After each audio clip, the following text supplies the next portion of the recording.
A few people have asked me recently about the possibility of building a wireless contact microphone. And this is something that I've been thinking about too, because the cable of a contact mic can pick up a lot of unwanted sounds, and that's kind of a fundamental problem with contact microphones. So today I want to build a prototype of a wireless contact mic.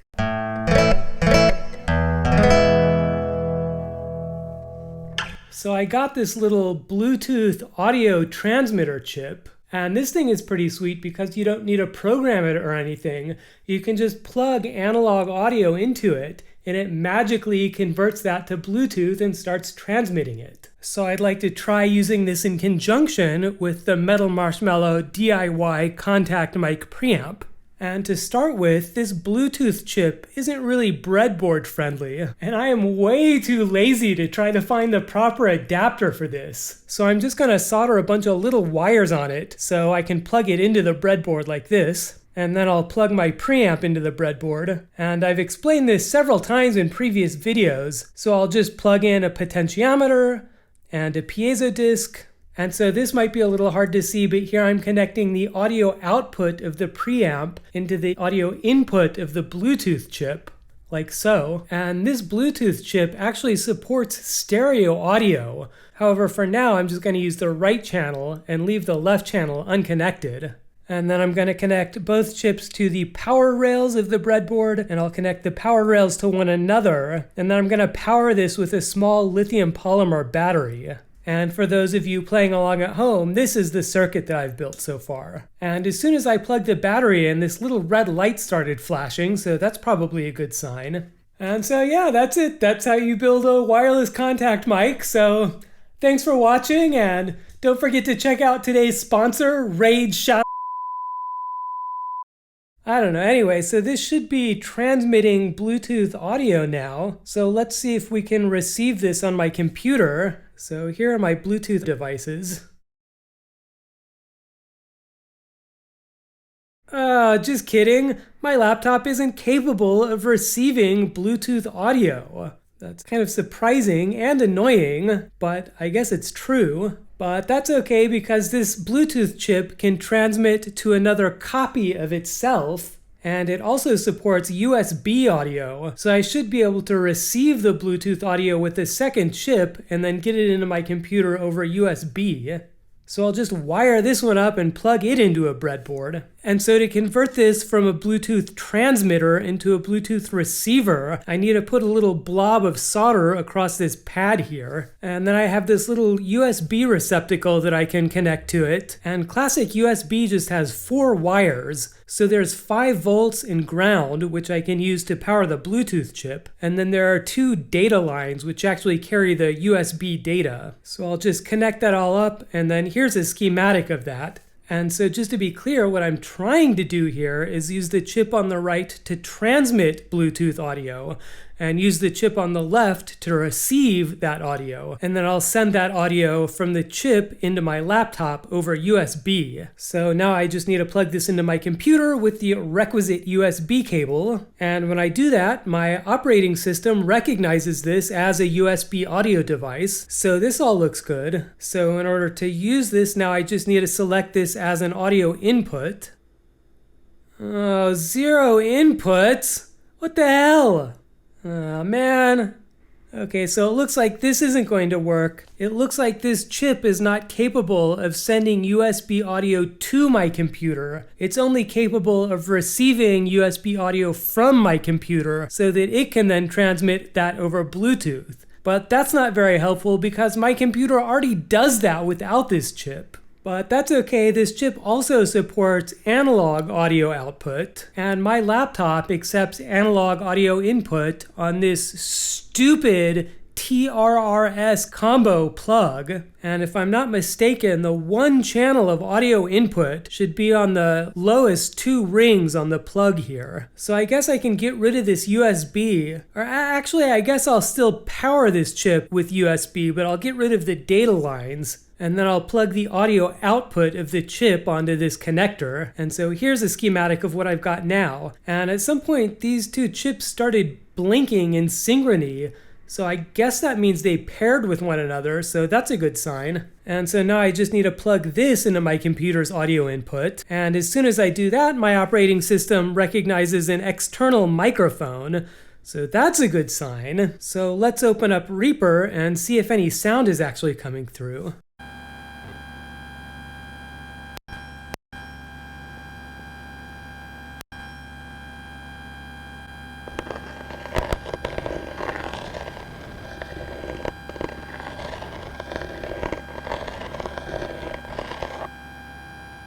Yeah, so that appears to be working. I mean, the input volume is obviously too high, and it's really noisy with this weird kind of digital noise, and there appears to be quite a bit of latency.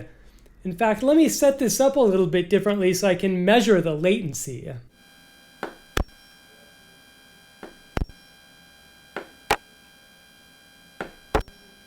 Yeah, so that appears to be just about 350 milliseconds of latency, or maybe even a little bit more. And that probably kills it for most applications. And I don't really think there's anything that I'm going to be able to do about this outside of maybe using a different chip. And in fact, I did find this chip, which is similar to the one that I have, but it has more features and also just appears to be all around better and more powerful. And I've heard that this one also supports much lower latency. And so if there's some interest in this, maybe I'll make another video later where I try out this chip. But for now, let's just keep going anyway and see where we can get with this. So I'm going to bring the transmitter into my kitchen, which is about 5 meters away from where I've got the receiver.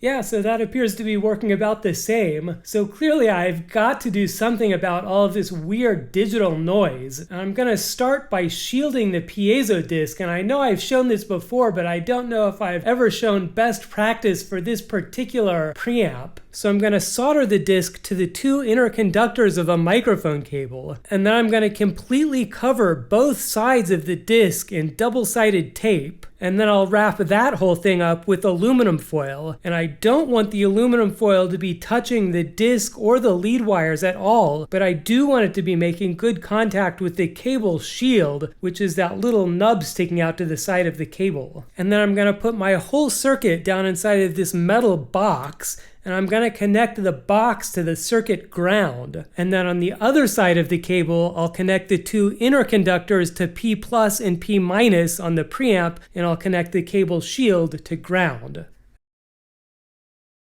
And then check out this sweet lid. So I've got the antenna sticking out of the box, but everything else is inside of the box.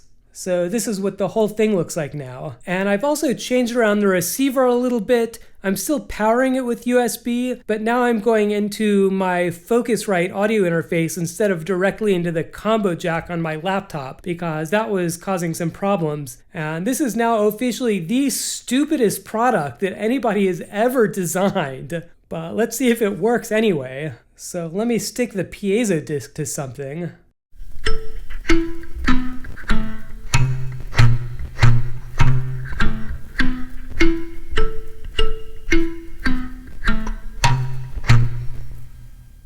Yeah, so that certainly sounded a lot better.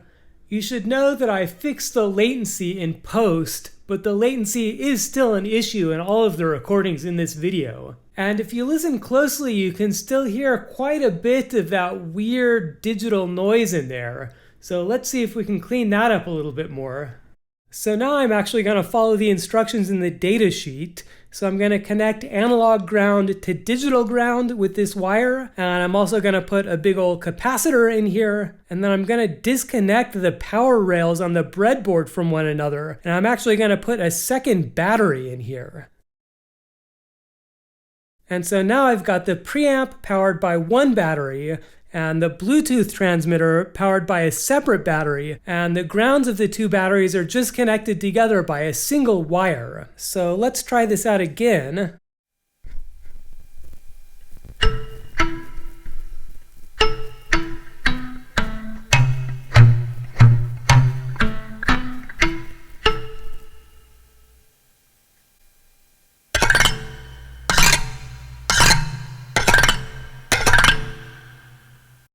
And let me try taking this back into my kitchen.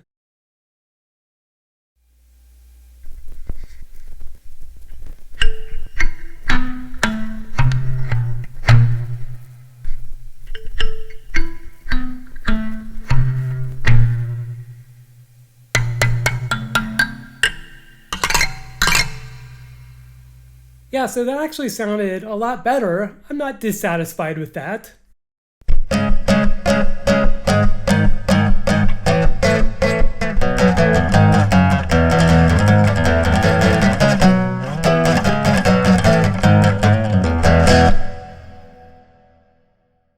And if you know me at all, you know that now I'd like to make some measurements of this microphone. So I'm going to do my favorite experiment. So I've stuck my piezo disc, which is still wrapped up in aluminum foil here, onto a little speaker, and I'm going to play white noise out of this speaker, and I'm going to record that with my microphone.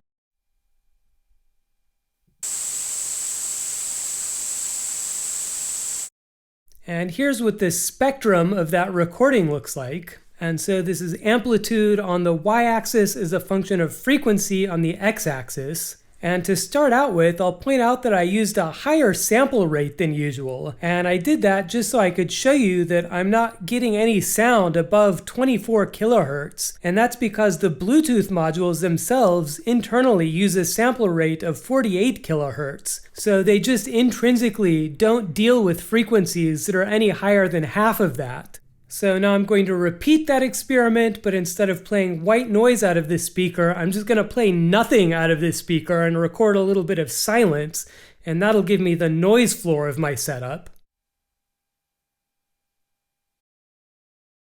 And so this new blue plot on the bottom is what that looks like. And so the first thing to note here is that there's at least some separation between these two plots, and that's true all the way down to the lowest frequencies. And that's good. That means this microphone at least has some ability to capture very low frequency sounds. And the second thing to notice about this plot are all of these spikes, which I guess that's this weird digital noise that I keep hearing. So it is still there, even though I don't really hear it in the recordings anymore. But I wanted to be able to hear it, so I cranked up the gain of this recording in post. And this is what that sounds like.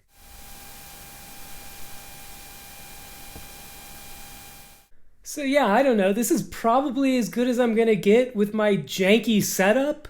But at the same time, you know, this is why Bluetooth modules normally come enclosed in some sort of a metal can to try to reduce this kind of noise. So it's a little bit weird that the one I have is just all open like this. And the final thing I'll note about this plot is that I'm pretty sure that this over here is the noise floor of my Focusrite audio interface. But this over here is the noise floor of the audio that's actually being transmitted. And that's quite a bit higher, and so it seems like this extra noise is coming from the Bluetooth transmitter, or the receiver, I guess. And so in addition to all of this digital noise, I guess these Bluetooth chips are also introducing quite a bit of hiss. So one question you might have about the circuit that I've built is, do I really need the preamp, or could I just plug the piezo disc straight into the Bluetooth module?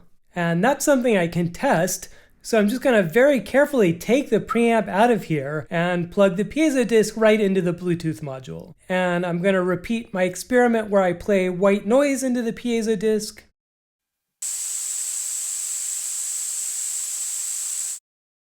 And here is what the spectrum of that looks like. And here it is plotted together with the two previous plots. And immediately you can see what the problem is, which is that in this configuration, the microphone just doesn't pick up mid-frequency sounds very well. And when I say mid-frequency sounds, this region that I've circled actually encompasses all of the notes on a guitar. So this mic just isn't good at picking up sounds in that range. And then in the lowest frequency range, the signal just dives down into the noise. I mean, forget about it. You're not going to record any really low frequency sounds with a microphone like this. And so that's why you really do need the preamp, even if you don't necessarily need to amplify the sound per se. So yeah, that's how you build a wireless contact mic. I'm not sure that this would necessarily have any real-world applications, given the latency and the noise and the form factor, and this stupid receiver. But like I said, if there's any interest in this, maybe at some point in the future I'll make version 2 with a better chip and see how that does.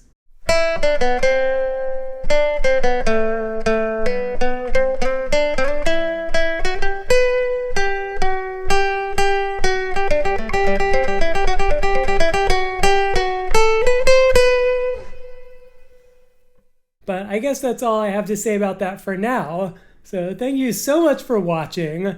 Thank you for buying so many microphones from me. That makes me happy. And thanks for subscribing. Look at this. On my first channel, it took me 16 years to get to 500 subscribers. But on this channel, it only took me less than a year. So thank you so much for that. Anyway, I guess I'll see you next time.